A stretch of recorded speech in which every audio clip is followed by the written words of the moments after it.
আসসালামু আলাইকুম। কেমন আছেন সবাই? আই হোপ সবাই অনেক বেশি ভালো আছেন। আলহামদুলিল্লাহ আমিও আমার পরিবার পরিজন নিয়ে ভালো আছি। এই তো প্রতিদিনের মতো আবারও একটি নতুন ব্লগ নিয়ে এসেছি আপনাদের মাঝে। আশা করি আজকের ব্লগটি আপনাদের অনেক বেশি ভালো লাগবে। তো আজকের ব্লগটি আমি সকালবেলা থেকে শুরু করেছি। এখানে সকালের নাস্তা আর কি রেডি করে নিচ্ছিলাম। তো আজকে সকালের নাস্তা হচ্ছে নুডলস আর কি রান্না করব। তো এখানে নুডলসগুলো সিদ্ধ করে নিয়েছি আর একটা চিকন করে আলু আর কি দিয়ে দিয়েছি। তো আসলে এভাবে আলু দিয়ে আসলে ডিম দিয়ে টমেটো দিয়ে যদি একটু নুডলস রান্না করে দেওয়া যায়, বাচ্চারা কিন্তু খেতে অনেক বেশি পছন্দ করে। আর আমার বাচ্চারা বা অন্য বাচ্চারা, সব বাচ্চারাই দেখেছি যে নুডলস, পাস্তা, বিরিয়ানি এই খাবারগুলো অনেক বেশি পছন্দ করে। তো যাই হোক, এখানে আর কি এখন আমি নুডলসটা রান্না করে নিচ্ছি। আসলে সকালবেলা দেখা গিয়েছে প্রতিদিন একই রকমের খাবার বা নাস্তা খেতে আমার কাছেও ভালো লাগে না। যদিও আমি সবসময় চেষ্টা করি আমার বাচ্চাদেরকে ভিন্ন ভিন্নভাবে আর কি এক এক দিন এক এক রকমের নাস্তা দেওয়ার জন্য। এতে করে দেখা গিয়েছে খাবারটা কিন্তু বাচ্চারা খুবই আনন্দ করে খেয়ে নেয় এবং কি খাওয়ার যে স্বাদটাও কিন্তু ঠিক থাকে আর কি, রুচিটাও কিন্তু ফিরে আসে মুখে যদি রুচি না থাকে। প্রতিদিন দেখবেন একই রকমের খাবার কিন্তু বড় থেকে ছোট কারোই কিন্তু ভালো লাগে না। তো যাই হোক, এখানে আর কি নুডলসটা এখন আমি এখানে ঢেলে নিচ্ছি, মানে আমার ছেলেকে দিয়ে দেবো আর আমি খেয়ে নেব। তো যাই হোক, ভিডিওর এই পর্যায়ে এসে যে সকল প্রিয় মিষ্টি আপুরা আমার ভিডিওটি দেখে শুরু করেছেন, প্লিজ কেউ টেনে ভিসরে কখনো ভিডিওটা দেখবেন না। এতে করে কিন্তু আপনার চ্যানেলেরও ক্ষতি হয়, আমারও চ্যানেলেরও কিন্তু ক্ষতি হয়। তাই বলে কি জেনে শুনে কেউ কখনো কারোর ক্ষতি করবেন না। তো ভিডিওর এই পর্যায়ে এসে আবারও কিন্তু সকল মিষ্টি আপুদের কাছ থেকে একটা লাইক চেয়ে নিচ্ছি, কারণ আপনাদের একটা লাইক আমার কাছে অনেক বেশি মূল্যবান। আপনাদের মতো আরও কয়েকজনের কাছে আমার ভিডিওটা নিয়ে যেতে সাহায্য করবে। প্লিজ সবাই আমাকে অবশ্যই একটু এই কাজটা বা এই সাহায্যটা অন্তত পক্ষে করবেন, কারণ আমার চ্যানেলের প্রায় 2 বছর হয়ে যাচ্ছে, বয়স হয়ে গিয়েছে, এখন পর্যন্ত কিন্তু আমি গুগল অ্যাডসেন্সই পাইনি। আজ থেকে 6 মাস আগে কিন্তু আমার চ্যানেল মনিটাইজ হয়েছিল, $11ও কিন্তু টাকা জমা হয়েছিল, কিন্তু কেন জানি টাকাগুলো ডলারগুলো কেটে গিয়েছে। আর আমার চ্যানেলে কিন্তু মনিটাইজও চলে গিয়েছিল। তারপরে কিন্তু আবার 1 সপ্তাহ পরে কিন্তু আমি আবার মনিটাইজটা ফিরে পেয়েছি। তো আবার নতুন করে অ্যাপ্লাই করেছি, কিন্তু এখন পর্যন্ত কিন্তু ভিডিওতে ওই পরিমাণ ভিউজ হয় না, তুলনায় কিন্তু আমার এখনও $10 মানে জমা হচ্ছে না। আর ওই দিক দিয়ে কিন্তু আমি গুগল এক্সচেঞ্জও পাচ্ছি না। তো যাই হোক, তারপরে চলে এসেছি সকালে নাস্তা খেয়ে আর কি, কিছু বাজার এনেছিলাম, বাজারগুলো আপনাদের সাথে শেয়ার করি। তো আজকের ভিডিও টাইটেল এবং থাম্বনেল দেখে হয়তো মানে বুঝতে পেরেছেন, স্বামীর কম ইনকামে বা স্বামীর অল্প ইনকামে অল্প খরচে সংসার চালানোর দারুণ 5টি উপায় আর কি আজকে আপনাদের মাঝে শেয়ার করব। আশা করি ভিডিওটি আপনাদের অনেক বেশি ভালো লাগবে। আমরা যেহেতু মধ্যবিত্ত, আর আমাদের হাজব্যান্ডদের যে অনেক আহামরি বেতন বা ইনকাম তা কিন্তু না, মধ্যবিত্তদের কিন্তু দিন আনা দিন খাওয়া মানুষের মতোই অনেক টানা হিসড়া করেই কিন্তু আমাদের সংসারগুলো চলে। তো এই টানা হিসড়ার মধ্যে যদি নিজেরা একটু হিসেব করে বুদ্ধি করে না চলি, তাহলে কিন্তু কখনোই কিন্তু দেখা যায় যে অল্প টাকার মধ্যে বা অল্প খরচের মধ্যে নিজেদের সংসারটাকে ম্যানেজ করতে পারবো না। আবার অন্য দিক দিয়ে কিন্তু টাকা পয়সাও কিন্তু ইনভেস্ট করতে পারবো না। সব সময় যে হাজব্যান্ডের ইনকাম কম হবে বলে যে শুধুমাত্র খেয়ে শেষ করে ফেলবো তা কিন্তু না, আমাদের মাথায় টার্গেট রাখতে হবে সংসার চালানোর পাশাপাশি হলেও কিন্তু কম হোক 10 টাকা 20 টাকা যে যার মতো তৌফিক অনুযায়ী সবসময় চেষ্টা করবেন বা সাধ্য অনুযায়ী চেষ্টা করবেন অবশ্যই, মানে কিছু কিছু টাকা পয়সা আর কি ইনভেস্ট করে রাখার জন্য। তো এখানে কিছু বাজার এনেছিলাম, হয়তো দেখতে পেয়েছেন, কিছুটা টমেটো এনেছিলাম, আলু এনেছিলাম আর পেয়ারা এনেছিলাম এখানে, আর 1 আঁটি আর কি যে পাট শাক এনেছি, আর 2 কেজি আর কি পেঁয়াজ নিয়ে এসেছি। আর এখন বর্তমান সময়ে কিন্তু পেঁয়াজের দাম অনেক বেশি হয়ে গিয়েছে। এখন কিন্তু পেঁয়াজ এতদিন 40 টাকা কেজি ধরে বিক্রি হতো, আর এখন কিন্তু পেঁয়াজের দাম 50 টাকা করে হয়ে গিয়েছে। আর অলরেডি কিন্তু বাজারে সব কিছুরই দাম বেড়েছে। এতদিন জানেন 2 কেজি টমেটো আনতাম 50 টাকা দিয়ে, আর এখন টমেটো এনেছি 80 টাকা দিয়ে। তো যাই হোক, আমি কিন্তু সবসময় চেষ্টা করি কম টাকার মধ্যে আমার সংসারটাকে চালানোর জন্য। তো এই যে এখানে একটা ভিম বার দেখতে পাচ্ছেন, মাত্র 20 টাকা। এই 20 টাকার ভিম ভীম দিয়ে কিন্তু ইনশাল্লাহ আমি কিন্তু পুরো একটা মাস আমি আমার সংসারে যত ধোয়া পরিষ্কার আছে সব কিছুই আর কি পরিষ্কার করতে পারি। তো অনেক আপুরা আবার বলবেন মাত্র 20 টাকার একটা ভীম দিয়ে কীভাবে 1 মাস যায়। আসলে চেষ্টা করলে মানুষ সব কিছু পারে। আমিও যে পারি না তা কিন্তু না। আমরা গৃহিণীরা চাইলেই কিন্তু সংসার খরচটাকে লাখ টাকায় নিয়ে যেতে পারি। আবার আমরা গৃহিণীরা চাইলে কিন্তু আমাদের সংসার খরচটা মাত্র 20,000 টাকা কি 30,000 টাকার মধ্যে ম্যানেজ করতে পারি। শুধুমাত্র একটু বুদ্ধি পরিশ্রম করে যদি বুদ্ধি খাটিয়ে প্ল্যান করে কাজ করেন তাহলেই কিন্তু সব কিছু সম্ভব। তো এই যে দেখেন ভীম বারটা কিন্তু আমি একটা জালি বলে তো বা মশারি, অনেকে মশারি নেয়, তো এগুলো হচ্ছে নেট আর কি, যে ফল যে বিক্রি করে ওইগুলো আর কি নেট। তো এই নেটের মধ্যে লাগিয়ে নিয়েছি। তো আমি কিভাবে একটা ভীম দিয়ে পুরো মাস চালাই বা দেখা গিয়েছে অল্প খরচে পুরো সংসারটাকে ম্যানেজ করি। তো দেখেন এখানে একটা ভীম এনেছি আমি, কিন্তু এখানে মাত্র সামান্য কিছু পরিমাণ আর কি থালা বাসন ছিল। তো আমি একটা ভীমের মধ্যে প্রথমে আর কি ঝালির মধ্যে আর কি ভীমটা লাগিয়ে নিয়েছি। তো এটা দিয়ে একবার লাগানোর পরে কিন্তু অনেকগুলা প্লেট বাটি ধোয়া যায়। তো অনেক আপুরা করেন কি দেখা গিয়েছে মানে কয়েকটা মানে প্লেট মাজার পরে কি করে ওই যে জালিটা ধুয়ে পরিষ্কার করে ফেলে, তারপর আবার সাবান লাগায়। এত করে কিন্তু দেখা গিয়েছে খুবই তাড়াতাড়ি কিন্তু ভীম সাবানটা খরচ হয়ে যায়। তো আমি কি করি একবারে একটা জালির মধ্যে সাবান লাগিয়ে বা নেটের মধ্যে যত প্লেট বাটি থাকুক না কেন বেশি পরিমাণে থাকলেও কিন্তু আমি এই একবারে দিয়েই কিন্তু পুরো সবগুলা প্লেট বাটি ধুয়ে নেই।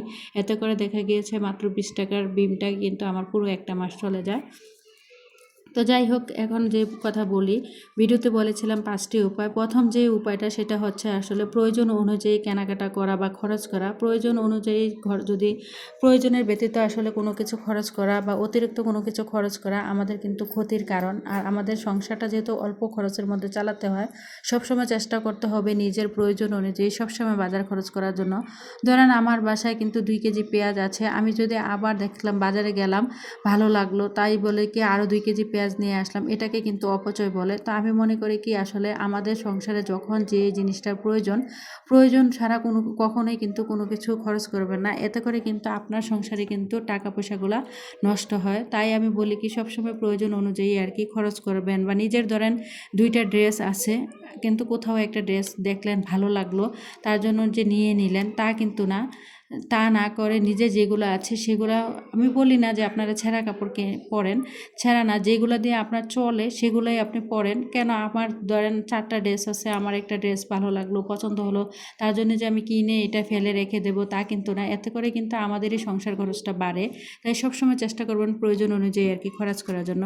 2 নাম্বার যে উপায়টা সেটা হচ্ছে ধরেন ধুমধাম করে কোনো কিছু কেনাকাটা করে ফেললাম বা কেনাকাটা করা। ধরেন এখন হচ্ছে অনলাইন জগৎ, অনলাইনে কিন্তু আমাদের চোখের সৌন্দর্য বৃদ্ধি করার জন্য প্রতিনিয়ত কিন্তু ফেসবুক স্ক্রল করলে বা দেখা গেছে ইউটিউব স্ক্রল করলে কিন্তু মানে বিভিন্ন ধরনের প্রোডাক্ট আমাদের চোখের সামনে আসে। একদম ঘর সাজানো থেকে শুরু করে ড্রেস থেকে শুরু করে বিছানা চাদর থেকে শুরু করে সব কিছুই কিন্তু এখন অনলাইনে কেনা বেচা হয়। তো যার কারণে আমি বলি ধরেন কোনো কিছু দেখলাম মানে পছন্দ হলো আর সাথে সাথে অর্ডার করে ফেললাম তা কিন্তু না, তা কিন্তু কখনো করা যাবে না। সব সময় চেষ্টা করবেন যে একটু প্ল্যান করে কোনো কিছু কেনাকাটা করার জন্য। ধরেন আমার একটা বিছানার চাদর নাই বা চাদরটা দেখা গিয়েছে অনেকটাই পুরনো হয়ে গিয়েছে বা ফ্যাকাশে কালার হয়ে গিয়েছে তো বা ছিঁড়ে গিয়েছে কোনো দিক দিয়ে, তখন কিন্তু আমার একটা চাদর কিনতে হবে। যে ধরেন আমার একটা চাদর আছে বা 2টা চাদর আছে বা কোনো কিছু একটা অনলাইনে দেখলাম ভালো লাগলো তার জন্য যে চাদরটা আমি অর্ডার করে ফেলবো ধাম করে তা কিন্তু চলবে না। সবসময় প্ল্যান অনুযায়ী বা প্ল্যান মাফিক সবসময় মানে কেনাকাটা করতে হবে। আগে থেকে ভেবে চিন্তে যেই জিনিসটা ছাড়া আপনার চলবে না ওই জিনিসটাই সবসময় কেনাকাটা করার চেষ্টা করবেন। তো যাই হোক 3 নাম্বার যে উপায়টা সেটা বলি, আসলে খুচরো কোনো কিছুই কেনাকাটা করার চেষ্টা করবেন না। আমরা যারা মধ্যবিত্ত আছি অনেকে আছে দিন আনা দিন খাওয়া মানুষ, তারা কিন্তু টাকা পয়সা একসাথে করতে পারে না, যার কারণে তারা কিন্তু প্রতিদিনে অনেকে আছে চাল ডাল প্রতিদিনে অনুযায়ী আর কি কেনাকাটা করে। আর আমরা যারা একটু মধ্যবিত্ত আছি তারা কিন্তু চাইলে মানে একসাথে সব সময় কেনাকাটা করবেন। সব সময় যে খুচরো কম কম অনুযায়ী যে চাল ডাল নিয়ে আসবেন আবার 2 দিন পরে কেনাকাটা করবেন, আসলে এটা করলে কিন্তু দেখা গেছে আপনারই কিন্তু সংসার খরচটা অনেকটাই বেড়ে যায়। তাই আপনি কিন্তু অল্প টাকার মধ্যে সংসারটা চালাতে পারবেন না। যদি আপনি অল্প টাকা বা কম খরচে যদি সংসারটা চালাতে চান সব সময় চেষ্টা করবেন মানে একসাথে প্রতি মাসের শুরুতে একটা নির্দিষ্ট বাজেট করবেন এবং ওই বাজেট অনুযায়ী বা লিস্ট অনুযায়ী সব সময় একটা পাইকারি দোকান থেকে সব কিছু কেনাকাটা করার চেষ্টা করবেন। পাইকারি দোকান থেকে যদি কোনো কিছু কেনাকাটা করেন দেখা গিয়েছে এতে করে অনেকটা কম কমের মধ্যে আমরা কেনাকাটা করতে পারি। তারপরে যে বেঁচে যাওয়া যে টাকাগুলো সেগুলো কিন্তু চাইলে আমরা প্রতিনিয়ত একটু একটু করে জমাতে পারি। দেখেন একটু একটু করে টাকা পয়সা জমাতেই কিন্তু একটা সময় মোটা অঙ্কের টাকা হয়। আর ওই টাকাটা যদি আপনি ব্যাংকের মধ্যে মানে একসাথে ইনভেস্ট করে রাখেন তাহলে কিন্তু দেখা যায় যে ওইখান থেকেও কিন্তু আপনার একটা ইন্টারেস্ট আসে। তো যাই হোক, 4 নম্বর যে উপায়টা সেটা হচ্ছে শো অফ না করা। আসলে শো অফ এমন একটা শব্দ বা শো অফ এমন একটা জিনিস, অন্যকে মানে অন্যের কাছে নিজেকে বড় দেখানো, এটাকেই বলে শো অফ। আমরা যারা মধ্যবিত্ত আছি তারা কিন্তু চাইলেও কিন্তু আমি মনে করি কি জীবনের সবচেয়ে বড় ভুল হচ্ছে অন্যকে কোনো কিছু দেখানো। আসলে আমার যা আছে আমি সবসময় চেষ্টা করতে হবে তা নিয়ে সন্তুষ্ট থাকা, আল্লাহর আনুগত্য স্বীকার করা বা আল্লাহর প্রতি সন্তুষ্ট মানে আদায় করা। অন্যের যে একটা জিনিস আছে বলে যে আমার এই জিনিসটা থাকতে হবে তা কিন্তু না, বা অন্যের এই জিনিসটা আছে বলে ভালো লাগে বলেই যে আমাকে এই জিনিসটা কিনতে হবে, কখনো কিন্তু তা করা যাবে না। এতে করে কিন্তু দেখা যায় আমাদের নিজেদেরই কিন্তু ক্ষতি। তাই সবসময় চেষ্টা করবেন অন্যকে বড় না, মানে অন্যের কাছে নিজেকে বড় না দেখিয়ে বা অহংকার না করে সবসময় অল্পর মধ্যে সন্তুষ্ট থাকার জন্য, এবং কি অন্যকে কখনোই মানে অন্যকে দেখানোর জন্য কখনো মানে টাকা পয়সা খরচ করবেন না। এতে করে কিন্তু দেখবেন অল্প টাকার মধ্যে বা অল্প খরচে খুব সুন্দরভাবে কিন্তু আপনার সংসারটাকে চালাতে পারবেন। আসলে অন্যকে যদি আমরা দেখাই বা অন্যের সাথে যদি আমরা মানে এটাকে কি বলে মানে একজনের এই জিনিসটা আছে বলে যে আমি তার সাথে দেখা দেখি এই জিনিসটা করতে হবে, এরকম করলে কিন্তু দেখা যায় যে আমাদের নিজেদেরই ক্ষতি। এতে করে কিন্তু আমাদেরই সংসার খরচটা বেড়ে যায়। তার জন্য সবসময় চেষ্টা করবেন নিজের যা আছে তা নিয়ে সবসময় সন্তুষ্ট থাকার জন্য। তো যাই হোক, আপনাদের সাথে কথা বলতে বলতে 4 নাম্বারটি উপায়টাও কিন্তু আমি মানে বলে নিয়েছি। তো যাই হোক, এখন একটু ভিডিও রিলেটেড কথা বলি। তো আপনারা হয়তো দেখতে পেয়েছেন আমি কিন্তু আজকে মানে পুরো বাসাটাকে গুছিয়ে নিয়েছিলাম অফ ক্যামেরাতে, কিচেনটাকেও পরিষ্কার করে নিয়েছি। তারপরে সোজা চলে এসেছি আর কি দুপুরে রান্নাবান্না করার জন্য। তো আজকে দুপুরে রান্না এখানে আর কি মুরগির রোস্ট করব, তো আর পোলাও রান্না করব। তবে ভিডিওর শুরুতে যেই কথাটা বলার উচিত ছিল কাউকেই কিন্তু বলিনি। তো ভিডিওর এই পর্যায়ে এসে সবাইকে কিন্তু পহেলা শুভ নববর্ষের শুভেচ্ছা জানাই, পহেলা বৈশাখের উপলক্ষে। আসলে মানে খেয়াল ছিল না। তো যাই হোক, আজকে যেহেতু পহেলা বৈশাখ, তো পহেলা বৈশাখ উপলক্ষে আর কি আজকে আমার ছেলেরা মানে আবদার করছিল যে আম্মু ভালো কোনো কিছু রান্না করো। তো যার কারণে আর কি আজকে ছেলেদের আবদারের এখানে আর কি মানে রোস্ট আর পোলাও রান্না করছি। তো রোস্ট আর পোলাও কিন্তু আমার ছেলেদের অনেক বেশি পছন্দ। আর রোস্টটা কিন্তু আমার ছেলেরা মানে আমার হাতে রোস্ট আর কি আমার ছেলেরা এত বেশি পছন্দ করে। আর আমি সবসময় রোস্ট রান্না করি, পেঁয়াজ, কাঁচামরিচ, তারপরে এখানে কিন্তু টমেটো সব কিছু একসাথে ব্লেন্ড করে নিয়েছিলাম, মুরগির রোস্টগুলোকে ভেজে নিয়েছিলাম। আমি সবসময় দেখা গিয়েছে রোস্টটা রান্নার ক্ষেত্রে আর কি পেঁয়াজ পেস্ট করে দিই আর কি, ব্লেন্ডার করে দিই। এইভাবে করে আসলে যদি রোস্টটা রান্না করা হয় খেতে কিন্তু অনেক বেশি মজা হয়। আর যে সকল আপুরা কখনো এভাবে রান্না করে খান নাই অবশ্যই কিন্তু ট্রাই করবেন। আর এখানে আর কি পোলাওটা রান্না করে নিচ্ছি। তো যাই হোক, ভিডিওর যেহেতু 4টা উপায় আপনাদের মাঝে শেয়ার করেছি, সর্বশেষ যে উপায়টা 5 নম্বর যে উপায়টা সেটাই আর কি এখন আপনাদের মাঝে শেয়ার করছি। আসলে সবসময় নিজের অবসর সময়কে কাজে লাগাবেন।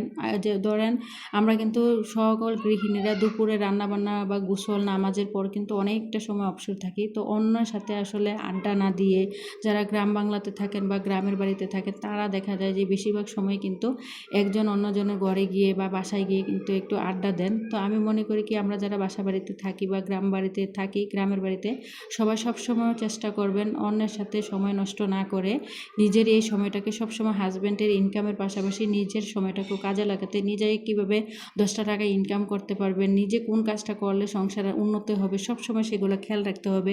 ধরেন আমরা যারা সেলাই কাজ জানি তারা যদি আসলে অন্যের সাথে আড্ডা না করে যদি একটু বাসায় বসে ওয়ার্ডারি কাপড় সেলাই করি বা অন্যের কাছ থেকে কাপড় নিয়ে ওই কাপড়গুলো সেলাই করি, এতে করেও কিন্তু দেখা যায় যে নিজের একটা আলাদা কিন্তু একটা ইনকাম আসে বা অল্প আলাদা একটা কিন্তু আয় আসে। তারপর আবার দেখা গেছে যারা আমরা কাঁথা সেলাই করতে পারি তারাও কিন্তু চাইলে অবসর সময়টা কাঁথা সেলাই করতে পারি। এতে করে কিন্তু হাজব্যান্ডের পাশাপাশি কিন্তু নিজেদের ইনকামটাও কিন্তু বেড়ে যায় বা সংসার খরচটা কিন্তু খুব সুন্দরভাবে আমরা চালাতে পারি। তো চাইলে আপনারা এই কাজগুলো করতে পারেন। তো যাই হোক, আপনাদের সাথে কথা বলতে বলতে কিন্তু আজকে রান্না বান্না গোসল নামা সব কিছু কমপ্লিট করে নিয়েছি। তো এখন আর কি দুপুরের খাবারের আয়োজন। তো এখানে আর কি রোস্ট আর পোলাও, সালাদ আর দেখা গিয়েছে একটা মাসকলাই ডাল করেছিলাম। তো সেগুলোই আর কি এখন আমার ছেলে মেয়েদেরকে দিয়ে দিচ্ছি। তো ভিডিওটা এই পর্যন্তই। সবাই ভালো থাকবেন। খুদা হাফেজ।